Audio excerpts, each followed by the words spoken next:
याङ त अगाडि अगाडि जान्छौ त। बनी बुतो गरी खाने भन्दैन, त्यति साह्रो चाहिँ नभनौँ है बोङदरी कान्छी। भ्याएको बेला दिएकै छु त, बोकिदिएकै छु त, अबदेखि त क्वे बोकिदिन्छु। माइलाउ नरिसाउन हौ, सामान पो ल्याइदेऊ भनेको त, पैसा दिन्छु, रक्सी दिन्छु नि।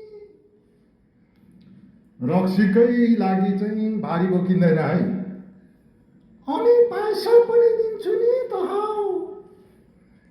त्यसो भए भोलि पर्सिको पनि पैसा दिनु थपेर अलिकति पैसा बाउलाई दबाई खुवाउनु पर्नेछ हौ कान्छी। भरे सामान ल्याइ पनि दिनु, रक्सी पनि दिन्छु, याङ पनि दिन्छु। ल ल हुन्छ।